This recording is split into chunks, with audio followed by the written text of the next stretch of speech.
Hello everyone. Today we have to solve linear partial differential equation of order 1 by Lagrange's method. In the Lagrange's method, taking any quasi-linear partial differential equation which is P del Z over del X, Q del Z over del Y equal to R, where P, Q, R are the functions of X, Y, Z. And del Z upon del X is called small p, and del Z upon del Y is represented by small q. That is, this equation P small p, Q small q equal to capital R. This is the quasi-linear equation. We have to solve this quasi-linear equation by Lagrange's method. Firstly, working rule is here. Working rule क्या है? Given equation is, अगर आपकी equation, देखिए जो हम method solve कर रहे हैं वो लैग्रांजेस मेथड है, और किस इक्वेशन को सॉल्व कर रहे हैं? जो आपकी P plus Q Q equal to R form की होगी, और जहां पर जो कैपिटल P और कैपिटल Q है वो एक्स वाई जेड के फंक्शंस होंगे. इनको सॉल्व करने के लिए सबसे पहले हम लैग्रांजेस मेथड अप्लाई कर रहे हैं. वो मेथड का जो वर्किंग रूल है वो देखिए. सबसे पहले जो आपको इक्वेशन गिवन होगी वो होगी ये वाली. इसमें सबसे पहले आप क्या करेंगे? इस टाइप की जो भी इक्वेशन आपको गिवन होगी उसमें जो P का कोफिशिएंट होगा उसको आप कैपिटल P बोलेंगे, जो स्मॉल q का कोफिशिएंट होगा उसको कैपिटल Q बोलेंगे, and then this is R. आप क्या करेंगे? P, Q, R फाइंड करेंगे और उनसे आप लैग्रांजेस एक्सिलरी इक्वेशन बनाएंगे. इनको एक्सिलरी इक्वेशन भी बोलते हैं और सब्सिडायरी इक्वेशन भी बोलते हैं. तो लैग्रांजेस एक्सिलरी इक्वेशन क्या है? dx upon p equal to dy upon q equal to dz upon r. ये आप फाइंड कर चुके हो. यहाँ से p q r क्या करेंगे? यहाँ से जो आपके p q r फाइंड होंगे उन्हें आप इस इक्वेशन में पुट कर देंगे. अब आप लोगों की जो ये सब्सिडायरी इक्वेशन है, इन तीन सब्सिडायरी इक्वेशन में से आप लोग कोई भी दो सब्सिडायरी इक्वेशन लेंगे और उससे दो सॉल्यूशन फाइंड करेंगे. एनी ऑफ टू क्या करेंगे? Taking any of two subsidiary equation then find the solution. तो हमने क्या किया? दो एक्सिलरी इक्वेशन लेंगे कोई सी भी, हम उनसे क्या करेंगे? सॉल्यूशन फाइंड करेंगे. एक सॉल्यूशन को ऐसा मानिए हमने जो सॉल्यूशन लिया उसका आंसर आया u equal to c1, that is solution is u equal to c1 and v equal to c2. तो इसका जो जनरल सॉल्यूशन आप इक्वेशन का रिप्रेजेंट करेंगे वो कैसे करेंगे? या तो आप एक काम करिए, आपके पास ये जो दोनों सॉल्यूशन आए हैं तो वो दोनों सॉल्यूशन आप f में ब्रैकेट में u कॉमा v रखिए और इक्वल टू क्या रखिए? 0, या फिर u को एज इट इज रखिए और जो आपका v आएगा उसे फंक्शन बनाकर यहाँ पर पुट करिए, या फिर v को एज इट इज रखिए और f को आप फंक्शन बनाकर इस कांस्टेंट की जगह रिप्लेस करिए. ओके, देखिए अगर मान लो हमें कोई क्वेश्चन दिया जाए तो हम एग्जांपल से आपको सॉल्व करके बताते हैं कि लैग्रांजेस मेथड को आप सॉल्व कैसे करेंगे. सबसे पहले एक बार और देख लीजिए, जो भी आपको लैग्रांजेस मेथड में दिया होगा, सबसे पहले क्या दिया होगा? लैग्रांजेस मेथड से इक्वेशन सॉल्व करने के लिए आपको एक क्वासी-लीनियर पार्शियल डिफरेंशियल इक्वेशन दी होगी. आप PQR फाइंड करेंगे. PQR फाइंड करने के बाद आप क्या करेंगे? सब्सिडायरी इक्वेशन बनाएंगे. टेकिंग एनी टू, कोई सी भी दो सब्सिडायरी इक्वेशन लेकर आप दो सॉल्यूशन फाइंड करेंगे और उसके बाद आप इस इक्वेशन का जनरल सॉल्यूशन देंगे. जैसे मान लो आप एक एग्जांपल ले लीजिए, P plus Q equal to 1. सबसे पहले हम क्या करेंगे? इसकी कंपेयरिंग करेंगे. कंपेयरिंग विद P, ये इक्वेशन अभी हमने आपको बताई थी, इससे आप इसकी कंपेयरिंग करिए. अब देखिए P के साथ आपका क्या कोफिशिएंट है? 1, that is capital T is 1. Small q के साथ क्या कोफिशिएंट है? 1, that is capital Q is 1. और r कितना हुआ आपका? 1. आपके पास PQR फाइंड हो गए. क्या बनाएंगे? सब्सिडायरी इक्वेशन या एक्सिलरी इक्वेशन भी आप बोल सकते हैं. क्या बनेंगे आपकी subsidiary equation? dx upon p, dy upon q and dz upon r. Form करिए p q r, तीनों की वैल्यू क्या है? 1. तो आप यहाँ पे क्या लेंगे?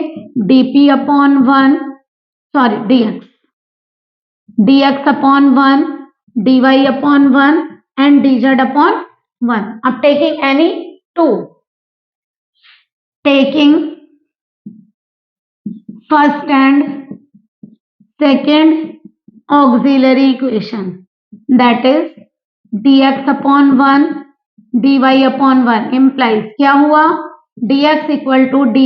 इसको इंटीग्रेट करिए, इंटीग्रेटिंग बोथ साइड्स,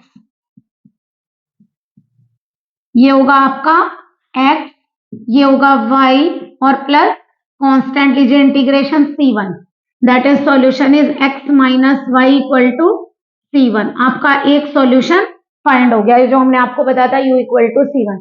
इसी तरह आप नेक्स्ट टू ले सकते हैं, या तो dy और dz ले लीजिए या dx और dz ले लीजिए, आप कोई भी ले सकते हैं। मान लीजिए हमने सेकेंड एंड थर्ड ले ली, taking second and third auxiliary equation dy upon y equal to dz, sorry dy upon 1 equal to dz upon 1।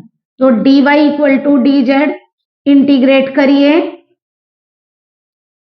Integrating both sides, that is dy का होगा y, dz का z और constant लीजिए integration c2, that is y minus z equal to c2। अब आपके पास दो solutions find हो गए।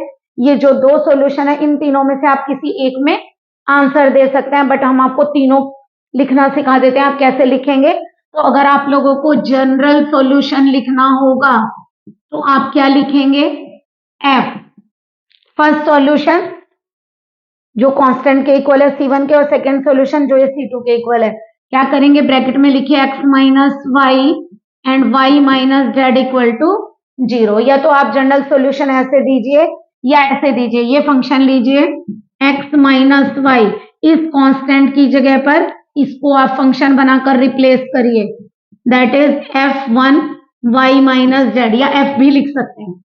अगर आप ये वाला सॉल्यूशन देना चाहते हैं ऐसे दे सकते हैं, या फिर आप v को एज इट इज रखिए और इसको फंक्शन बनाकर यहां पर पुट करिए, तो ये हो जाएगा f x माइनस वाई। वैसे आप तीनों में से कोई भी एक सॉल्यूशन देकर आ सकते हैं। आप लोग स्क्रीनशॉट लेना चाहें तो ले सकते हैं। नेक्स्ट क्वेश्चन देखिए, एक और एग्जांपल सॉल्व करते हैं। मान लो हम क्या लेते हैं, हमने ले लिया Y Z P plus X Z Q equal to X Y. ये आपके क्वेश्चन है, इसको सॉल्व करेंगे कैसे। सबसे पहले क्या करेंगे, कंपेयरिंग विथ, इसको कंपेयर करिए इस इक्वेशन के साथ में और पी क्यू आर फाइंड करिए। क्या होगा, पी जो पी का कोफिशिएंट है वो कैपिटल पी कहलाता है, जो क्यू का कोफिशिएंट है वो क्यू कहलाता है, और जो ये है ये क्या कहलाएगा, आर। अब आप क्या करेंगे, आपने पी क्यू आर फाइंड कर लिए रूल के अकॉर्डिंग। अब क्या करेंगे, सब्साइडरी एक्सिलरी इक्वेशन बनाइए, लैग्रांजेस एक्सिलरी इक्वेशन बनाइए। ये होती है dx अपॉन पी, क्या वैल्यू है p की, Y Z, dy upon Q and dz upon r, taking any to.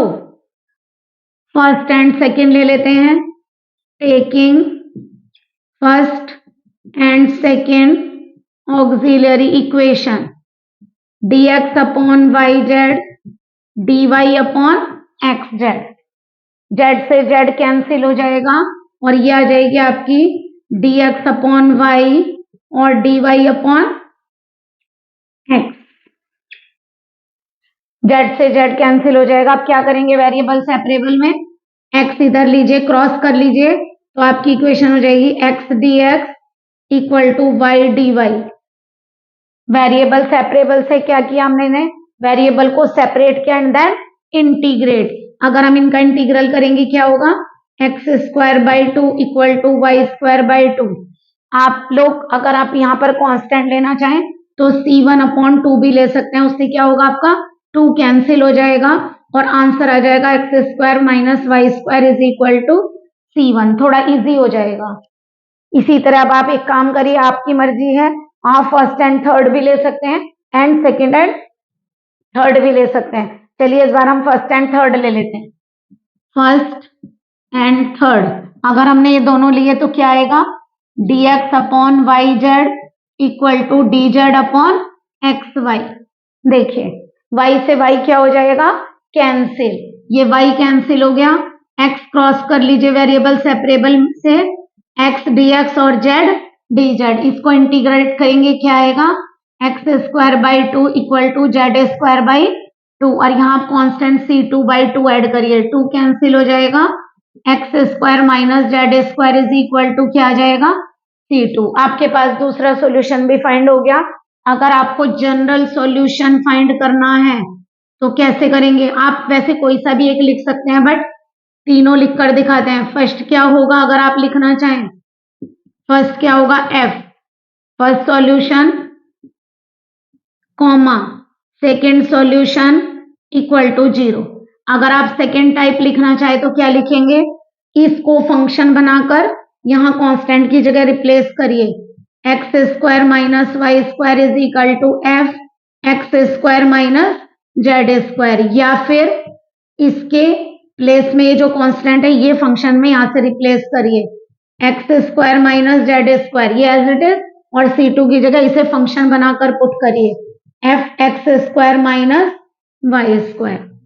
इस तरह से आप लैग्रांजेस मेथड से सॉल्यूशन फाइंड करते हैं। आप लोग स्क्रीनशॉट ले सकते हैं। आई होप आप लोगों को क्लियर हुआ होगा। Please like and subscribe my channel. Good day.